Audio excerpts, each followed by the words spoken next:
Now I'm sure that you've heard me say you can never have too many clamps in your workshop.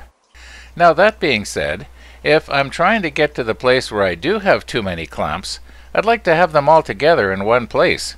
Make it a lot easier when I'm doing a project. Stored in cardboard boxes? That's kind of pathetic. At the moment, my clamps are in 4 or 5 different places around my workshop. Well, here I go on making a caddy for my clamps.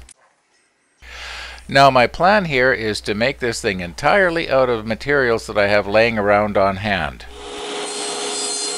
You know, in my videos I've often said I'm just using cheap spruce here, but you know, I don't think we've given the old spruce tree enough credit.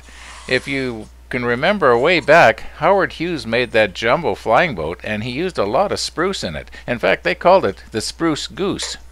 Mind you, it was probably clear spruce, not full of knots like this.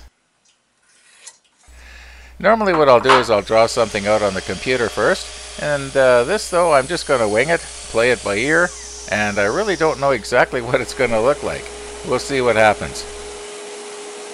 I know that I could have continued to cut everything up on the table saw. After all, everything was all set up and right there.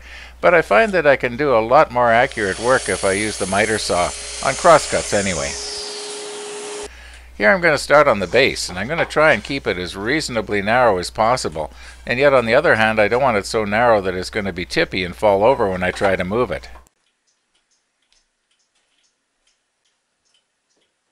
I'm just going to tack it together here with brads and staples. I'm counting on the glue to hold it together and give it its strength.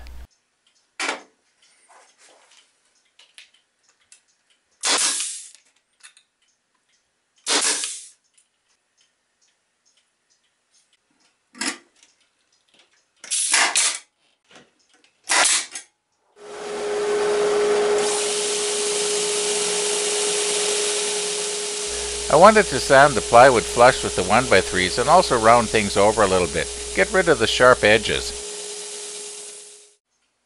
Well, this is basically it. And after you saw me rounding over those rough edges with the sander, I'd entertained a whole bunch of different ideas. But this is what I ended up with.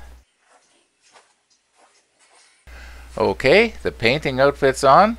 Now what color should I paint it? Surprise! Well, maybe not. You know, there's 2 things that really surprised me about this. First of all, I didn't have room for all those useless dollar store clamps, which is no loss. But the second thing is, boy, is this thing heavy. Well, I haven't had a chance to practically use this thing yet, so the jury is still out as to whether it was a good idea. However, if you happen to see it in one of my future workshop videos, you'll know it turned out okay.